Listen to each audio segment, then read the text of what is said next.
Welcome to the Make a Statement podcast with Derek Robinson and Paul Tayon, presented by Mass Strategy. Let's go. Welcome back to the Make a Statement podcast, where we teach you what to say, how to say it, and where to say it, because we believe everyone deserves to have their message heard, including the mustard seed in Calgary. And that's why we have Samantha Lowe with us. Samantha, welcome to the program with me and co-host Paul Tayon. Thanks for having me. Really excited to chat with you guys. For sure. So we're just going to have a natural conversation here. And what we are doing here is we actually plan to give away several donations in December. And Paul and I ran out of time. So we're doing it in January. But I think this is important because we want to get the gift of treasure and awareness. So we'll do the fancy, unnecessary fake check presentation at the end with real money to come. But then what we really want to talk about is why the mustard seed, why it matters, why it's important, and give the gift of awareness, which I think is way more valuable than just the money. Money's great, but awareness is more important. So we can bring more people to the cause and help you out. So, and Paul, welcome back to the podcast. You had a 1 episode break, so I hope you enjoyed your 1 episode break. It was a relaxing break, although we're making up for it now. We're getting back on the episode train. Yeah, for sure. And I'm ditching out on the next one, so you won't hear me here on the next one. But it's good for us to take a break sometimes. But to the mustard seed. So Samantha, thanks again for coming on. The mustard seed, people don't know what it is. They think, okay, this is a agricultural type institution of some sort, or maybe they heard about a parable of Jesus back in the day. But what is the organization itself, and where is it, and what's kind of the history? Yeah, so the mustard seed, we are larger than just Calgary. We started in 1984, so about 39 years ago. I don't know the exact month. So I'm just going to say 38, 39 years ago. And we started as a simple street ministry, so very much based on that parable. It was run by those experiencing homelessness for those experiencing homelessness, so people with lived experience, but it slowly expanded into a shelter and other basic services just here in Calgary, but it's expanded. So we're across Alberta today into Red Deer, Medicine Hat, Edmonton, Calgary, and also over into BC in Kamloops. So we've gone from very much a small seed to a fairly large organization that provides wraparound services for those experiencing both poverty and homelessness. That's good. What's the mission statement again? Yeah, so we're dedicated to eliminating poverty and homelessness in the areas in which we serve. So that's across both provinces here in Canada. So yeah, it's growing, the areas that you serve all the time. Yeah. Great. And I know we're going to talk about some campaigns in that. I want to talk about the idea of the mustard seed. What is this whole parable about the mustard seed? It's the smallest seed that grows into like the largest plant, or what's the deal with that? Yeah, so it's essentially we're able to plant a small seed of hope within those we serve and the communities that we're in, and expand it into slowly eliminating poverty and homelessness. And we do that through providing very much wraparound services. So we're not just dealing with providing shelter, though we provide shelter in all of our cities. We provide basic hygiene items, health and wellness services, housing, employment services, spiritual care, community engagement. So we go out and educate in the communities that we're in. Neighbor centers, so which includes sort of like community preventative services, after school programming, and then a variety of partnerships with a variety of agencies that we're with. So we essentially fulfill that parable by spreading just the hope and love of service and trying to eliminate homelessness and poverty at the same time while doing it. So there's so many things there that we could kind of dive into because it's so broad of a service offering that Mustard Seed provides. But it started just with the shelter services, because it seems like homelessness is sort of at the core. And so, how do people find you? So, say I'm someone on the street in downtown Calgary or in Red Deer, or Medicine Hat, or Kamloops. How do I find the Mustard Seed? What am I looking for? Am I looking for like a warm place to stay that night, or am I looking for clothing, or how do people typically come to your doors? So, and I'm saying this from a service provider who has worked directly with those experiencing homelessness as an occupational therapist. I find a lot of our clients, our community members, guests, they end up finding us through word of mouth, through other individuals who have either previously experienced homelessness or are experiencing homelessness. They're like, you want a safe place to stay where you're going to have somebody who can provide you with a warm meal, clothing, or help you navigate this really challenging system that you're in to try and get out of homelessness. And that's usually how they find us, is word of mouth. We also work really closely with a variety of agencies in each one of our cities. So whether that's the DI or Alex or CUPS in Calgary, or Bissell, Boyle up in Edmonton, or community paramedics down in Medicine Hat, we've got all these wonderful interagency relationships. And so if somebody is seeking care and seeking a safe place to stay, a lot of times agencies will refer over to us. We also have a variety of outreach programs, both in Edmonton and Calgary, where we'll go out to encampments and provide services. So even if somebody may not know about us, our outreach teams can let them know that they can come and use our shelter and use our services, or if they don't want to, then we'll provide those services out in the community. What do you mean by encampment? So there's a variety of different terms. So living rough is a pretty common one. These are people on the street, like in tents, or they're literally on a park bench or something like that. Yeah, you got it. And so that's where, and that's oftentimes the most visually striking aspect of homelessness that people sort of recognize and see, and it's talked about in the news. Right. So encampments typically set up in a variety of areas. They happen all year. They're a little bit more invisible in the winter. And it's individuals that either don't want to access a shelter. It might be triggering. There might be things happening there that they don't necessarily want to engage with, or other individuals that they don't want to engage with. And so they're choosing to stay outside, and that's fine too. But we want to make sure that they are not we want to eliminate as many barriers as possible. So we have encampment teams that'll go out, build relationships, and try and get people housed, try and get them medical care into safe spaces. So I'll jump in with input. Yeah, I was gonna say, I know that like people have sort of ideas of what homelessness looks like to them, or what kind of the need for access to help eradicate homelessness and poverty looks like. I mean, if we go through any of our downtown cores, you see sort of that striking image, right? Of like whether it's an encampment sort of by its formal kind of the way it's known, or even just various kind of forms of poverty and homelessness. Can you speak to kind of the greatest need that you're seeing these days? Obviously, poverty is like it's a moving target, right? Like depending on where things are at in society. But can you speak to sort of what you see as the greatest need out there for you guys, and what you guys are trying to address, I suppose in the recent kind of past or the current times? yeah, so very complex question. Throw it all on, yeah. And there's a bunch of people who are probably a lot smarter than me who are able to answer it more comprehensively, who have done research and everything else. But on the ground, it's interesting because historically we've always viewed it as you should just provide a shelter and then housing for homelessness. And that's sort of this binary, like unhoused becomes housed. But what we see is it's so much more complex than that. So even something as simple as a piece of ID to get housing, to get even medical care, to get a variety of different services, like that little piece can keep you from, getting housed. It can keep you from having food security, financial security, everything else. So we're seeing it's not just housing. It's not just shelter.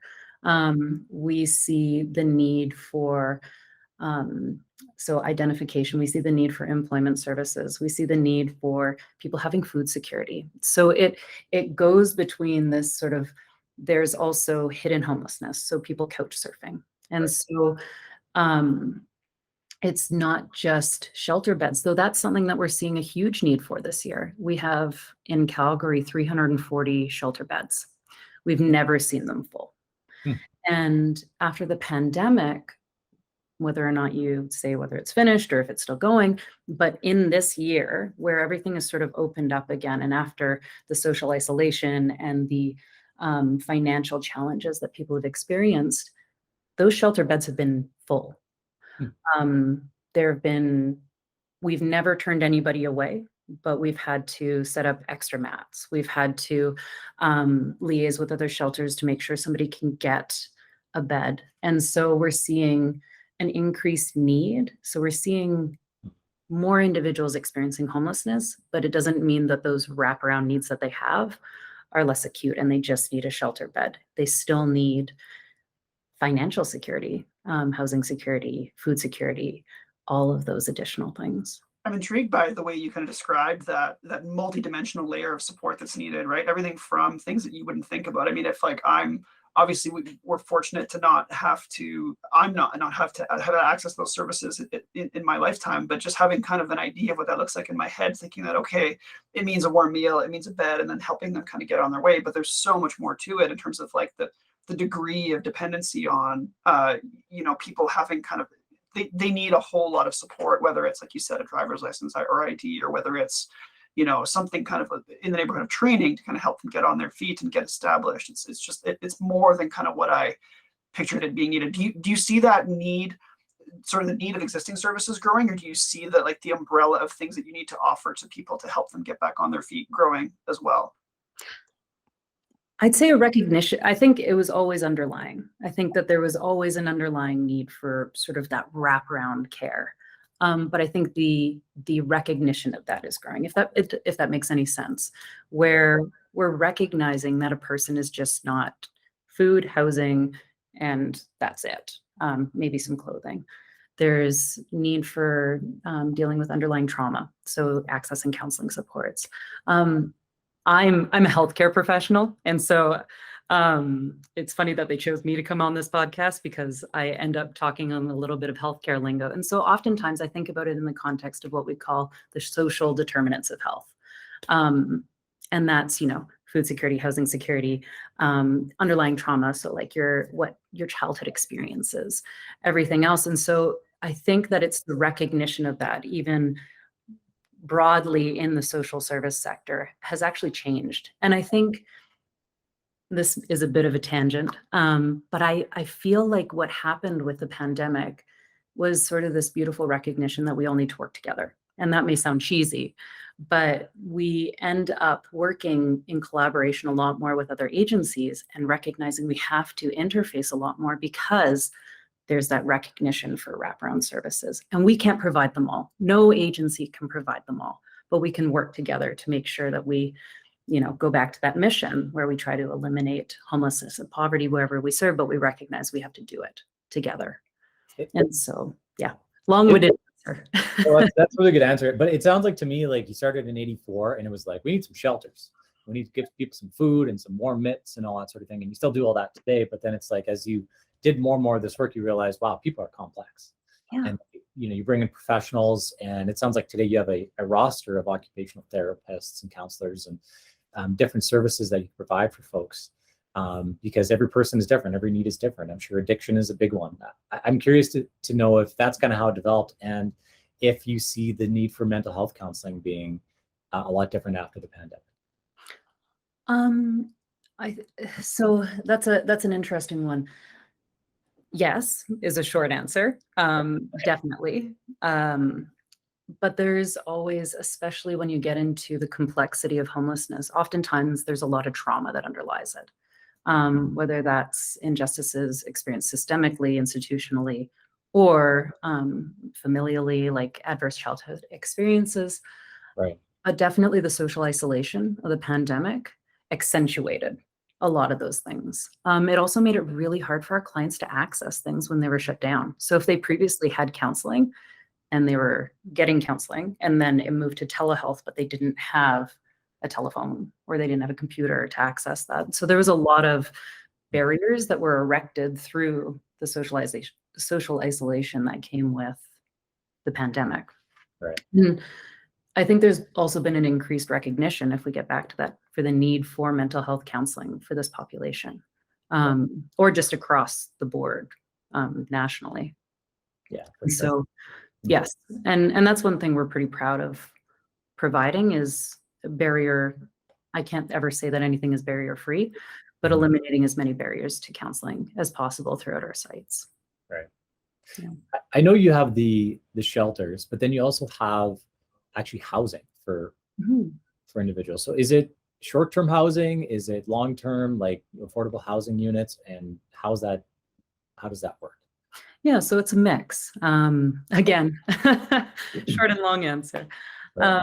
So recognizing that people are in transition, so we have transitional group housing, so that people can live together in a shared space but have their own bedrooms, and it's really affordable for those transitioning out of homelessness.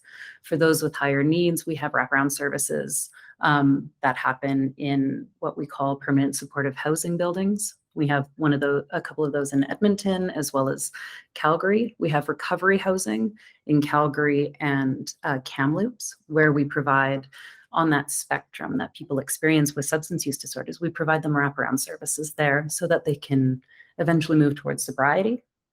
And so housing is as complex as the individuals that we serve. And so we try to make sure that we have an array of it to make sure that we fulfill the needs of each different demographic of the population in the different areas that we serve.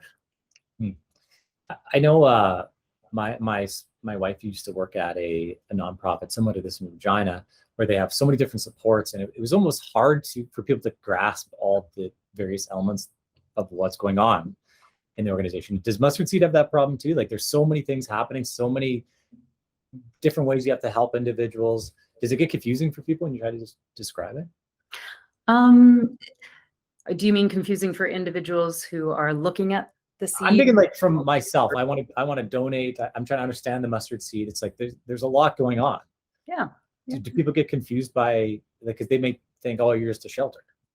Yeah, and I think that's honestly pretty common for organizations that run sort of shelter facilities, is people just associate homelessness with the shelter. And so even though in the social service sector, we've slowly changed into being like, well, it's not, homelessness isn't just having a roof over your head, it's all these wraparound things. I definitely think that maybe the public perception of that hasn't changed alongside the growth of the sector. And so, yes, I think sometimes it can be confusing, but hopefully not for our clients that we serve. And so we have actually system navigators in each city that we serve in, because the systems that we have may be a little bit complicated, but the systems that in which they reside, including like AISH or other financial security pieces or getting IDs or things like that. So we have actually system navigators who can walk alongside our clients with their goals and what they're wanting to achieve and navigate through those really complex systems that I even find complex myself when trying to navigate for me or my family. I'm just going to pivot, and you mentioned something earlier, and I just wanted to kind of go back to it really quick because it created a question in my mind. I know that you guys obviously started small. You started kind of with just shelters. You've obviously expanded both in cities and the service offerings that you give. Mm-hmm. Can you look at that and kind of the history of the organization? Obviously, growth is a very good thing, generally speaking, but obviously when you're servicing a need that is growing like this as well, do you find that paradox a little bit kind of tough to grapple with sometimes, where like you're growing because there's a greater need in society, but growing is also a good thing for your organization because you're able to help more people? Mm-hmm. Do you kind of find that question to kind of be, I don't want to like throw an existential question too deeply out your way, but just it got me thinking, like, how does that kind of make you guys in your organization at Mustard Seed think about the future as well? Do you think about kind of that growth and looking to go out to kind of serve more people as being something that you're very much continually focused on? Or are you kind of like at one point thinking we just need to focus on here at home where the need keeps growing? Yeah, so it's a good and it's an interesting question. Please, I'll go have my existential crisis after we finish this call. So one thing, I'm going to pull it back a little bit. So one thing about being donation based, predominantly in our organization, means we can be nimble. So when we're thinking, it's not necessarily a growth mindset, like we need to go out to these different areas and serve, as much as what can we do as we continue to evolve to suit the populations that we see. And I can say as a healthcare provider, being able to nimbly change our health services because we're not tied to a funding body, but we're tied to donations, has been really beautiful. And so in a roundabout way, I'm trying to answer your question, I apologize. Nope. So now we're seeing more women and in our different cities. So I'm not thinking about geographical expansion. I'm thinking about how do we serve the populations that we're seeing right now in our very tangible shelters, outreach areas, all those kinds of things. And right now it's women. We're seeing more women. And so having the ability to nimbly pivot towards, I'm using all those sort of terms from like arose from the pandemic, pivot towards a population in the areas where we currently serve with the same sort of services, but tailoring them. I'd say that's more how we have our growth mindset set. So we have like a women's campaign coming up in a bit because we're seeing, I think it's like 40% of women in our shelter, whereas it used to be 20%.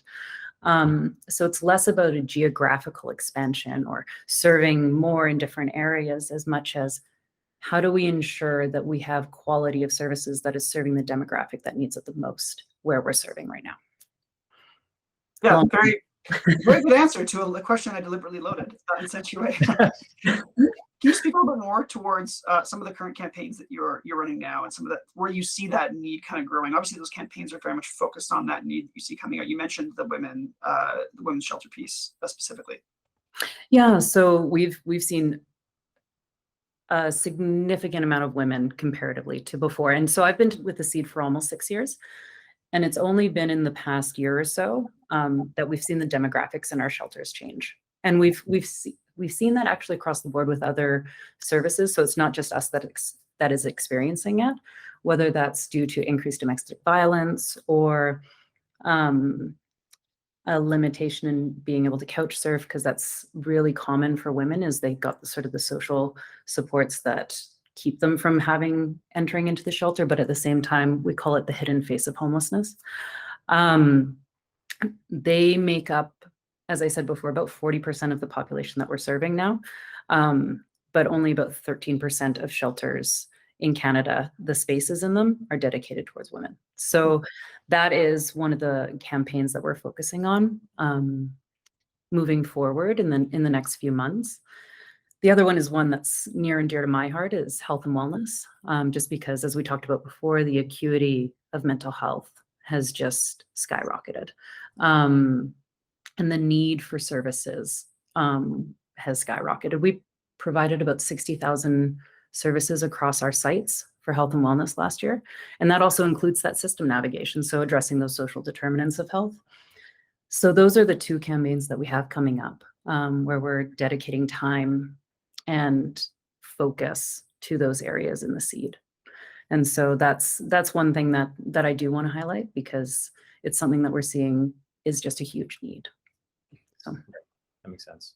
So do you have women's shelter spaces right now, or is that you something looking to expand to having more specific women's shelter space? Yeah, so it depends on the city. Okay, yeah. And being on all the 5 cities makes it a very nebulous answer. But we just opened up a women's only shelter in Kamloops. And we provide a lot of services, I can say, from our health and wellness department towards them in that system navigation and that counseling piece. In Calgary here, we definitely have designated women's spaces. We're looking at opening up more and having specific service providers dedicated towards women, and same up in Edmonton. So it's something we're, again, very appreciative of the fact that we're able to nimbly pivot with the needs that we see, especially given generous donations that we get. So when you say nimbly pivot, it's because you're donor focused and you're not government funded, so you don't have to kind of adhere to all the government rules, and you can quickly go into markets and do different things as the needs come up. You don't have to wait. Paul and I have worked in government. We know the bureaucracy. We know the red tape trying to get anything done. So is that what you mean? To a certain extent, like some of our shelter funding is through the government. Okay. But in terms of all of our other wraparound services, some come from generous grants. We've got a City of Calgary grant for, say, our outreach services. We collaborate with Edmonton Police Services for the help team up there. So we do have some services that are tied to government or municipal funding.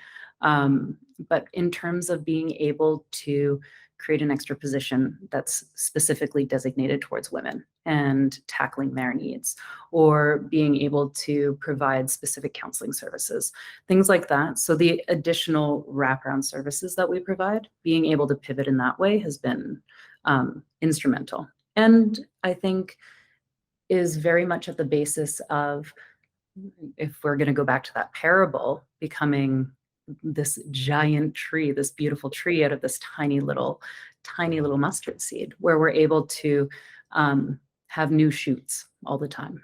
Right. It is inspirational to know that, one person sort of started this in 1984, and where it's grown today, multi-city, probably have helped tens of thousands of people over the years. And all those little seeds are planted in each individual, and then they grow and they transition out of homelessness or poverty into a better life. And I think that's the whole goal at the end of the day. Yes. Are you seeing, I know you spoke a little bit about sort of, we spoke about the history of the organization. We spoke about kind of like how that's changed a little bit with the pandemic. Have you seen offshoots of hope, or like some hopeful kind of stories coming out of, recent times? I know that like the pandemic was a bit of, like we talked about it being a bit of a downer time, people needing more mental health supports afterwards. Have you seen kind of some positive signs? So I think you mentioned everyone kind of coming together in a little more collaborative way, multi-agency kind of style. Is there particular examples that you're kind of like really that you could kind of leave people with that offer some extra proof or help in that direction? Do you mean from sort of like an organization sense, or like for a client? I mean, sort of like the stories that you're seeing coming from clients as a result of the partnerships that have kind of been built and that have allowed you to see the benefit of kind of that, maybe that collaborative work that you've undertaken with agencies in a kind of a cross, like you said, very much a wraparound type service for those who really need it. Yeah. So even during the pandemic, we were really fortunate to work with a variety of agencies to run like an isolation unit out in Calgary here. And so we had clients come in who didn't have a safe place to say isolate during COVID-19. And by collaborating with, we had CUPS, the ALEX, honestly, AHS, a variety of services. We were able to get clients come and isolate safely, and then they were able to move into housing. They were able to access a physician through CUPS. They were able to get additional supports as they needed in the community. And then we actually have some clients who ended up, getting housing with us, and then we're able to give back. And a lot of times now we're seeing coming out of the pandemic, like we had one woman who she experienced opioid use disorder after having years of chronic back pain. And then she ended up having prescription painkillers and then used them daily. And it spiraled in her own words. And she said she had too many traumas that she hadn't dealt with and ended up in the shelter after the hospital. And then now she's in our housing. I can talk about it because she has let us talk about it, and ended up in our housing. And now she helps out with the community events. She's in knitting, art classes, cooking classes. She accesses wellness services downstairs. And now she's able to be, she calls herself clean and sober, and she volunteers to serve coffee weekly, distributes food hampers to other guests. Like it's pretty remarkable. Amazing. That's a seed that was planted and grew. Yeah, exactly. Yeah, I find it interesting that all these individuals can come back and actually help. Do you find that a lot where someone comes and they serve other people? Yeah, and honestly, I've seen guests, community members, clients come back and even donate small amounts. They take whatever they can and they put it back in because they say that it's helped so much that they want somebody else to be helped in the same way. And so Good sign. This social connection, this beautiful community is built. And a lot of our clients or guests, they seek that and then they end up forming it. And it's really wonderful to see. It's a very beautiful thing. So, and That's great. It humanizes the face of homelessness to a lot of people. So are there things that the public or government, they just don't get about homelessness?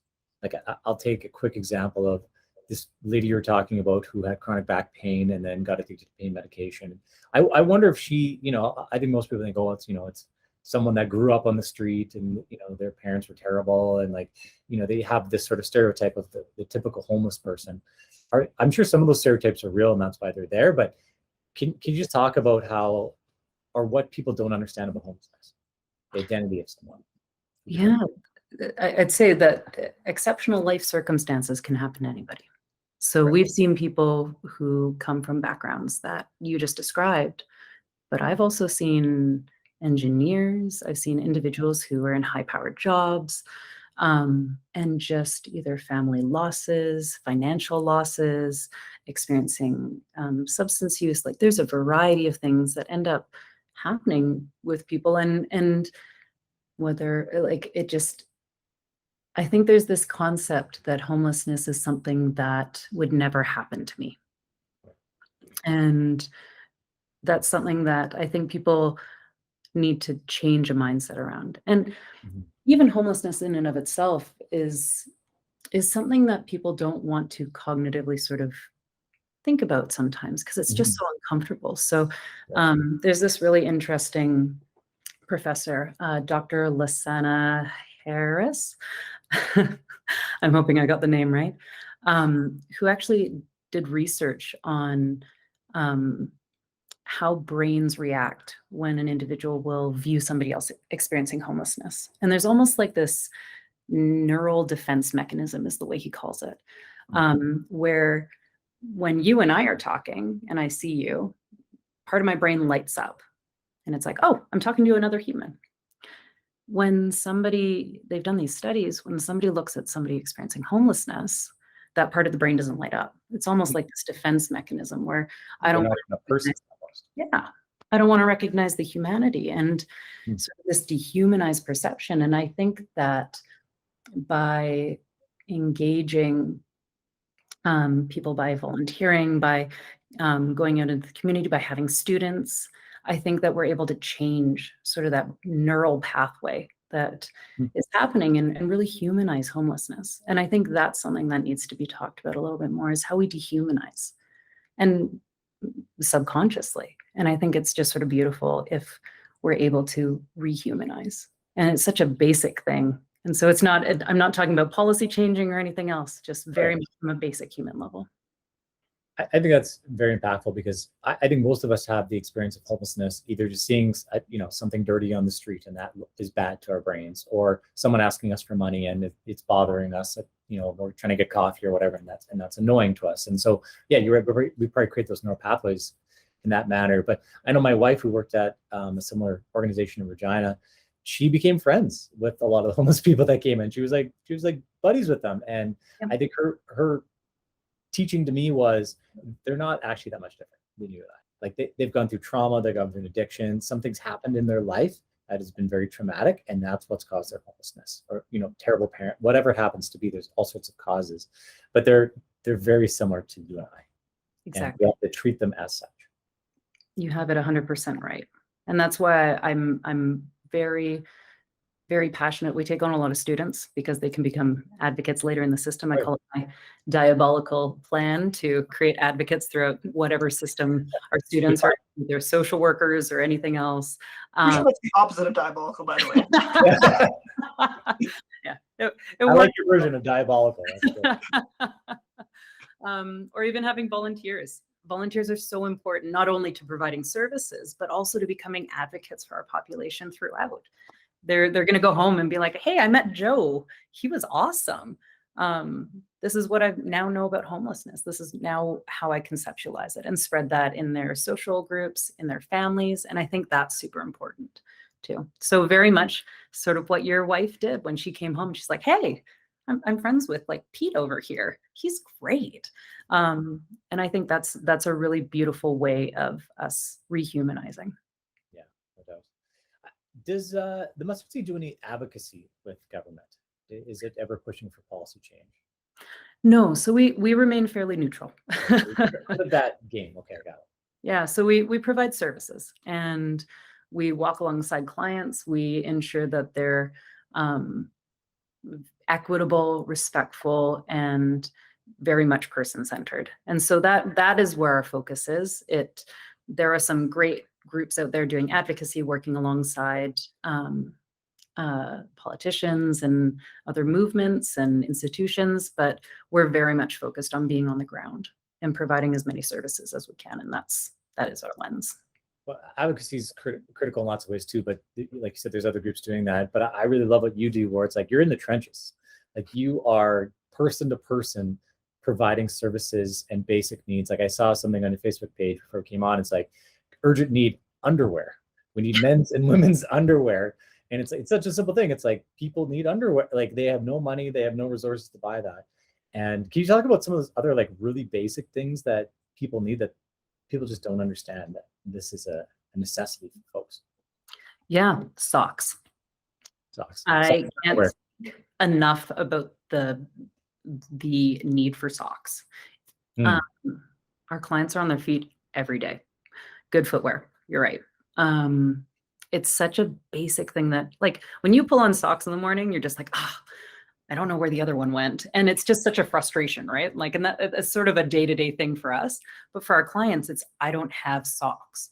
You can get, again, healthcare hat on, you can get some really bad blisters, ulcers, really long-term effects from not having proper footwear or socks.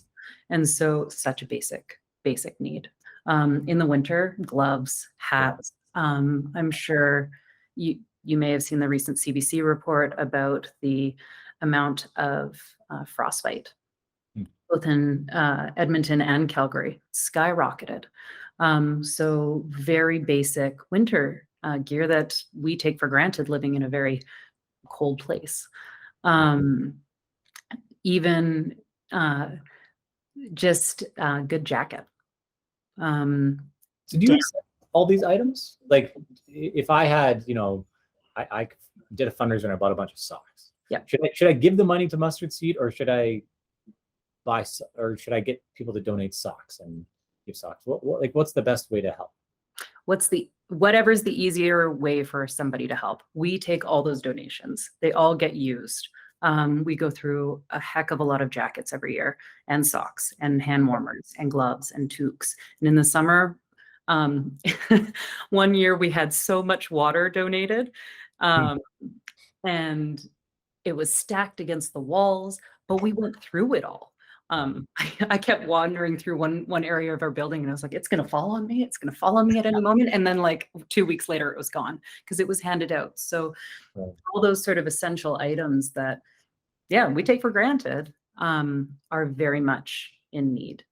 Deodorant, a toothbrush, very simple day-to-day items. Right. Yeah.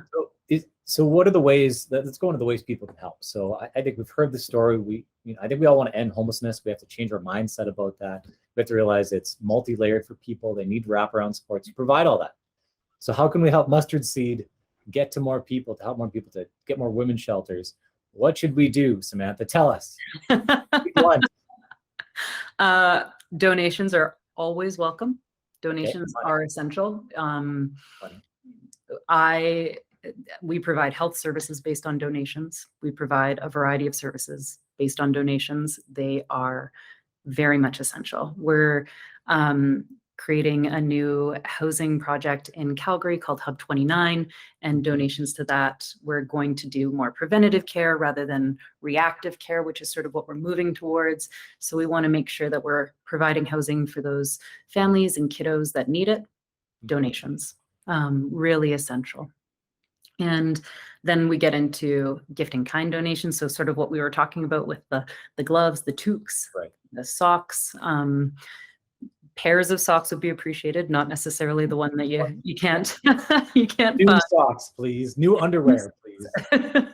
New underwear. Yeah. And then again, just time. Time is, and again, that gets back to my diabolical plan. Time is so precious for all of us, but that volunteering time is very essential for us continuing our services. We get professionals volunteering. We get people who just want to come in and serve, whether that's a simple meal. And that, I think we did like 58,000 volunteer hours last year, and each one of those hours contributed to us being able to serve more people.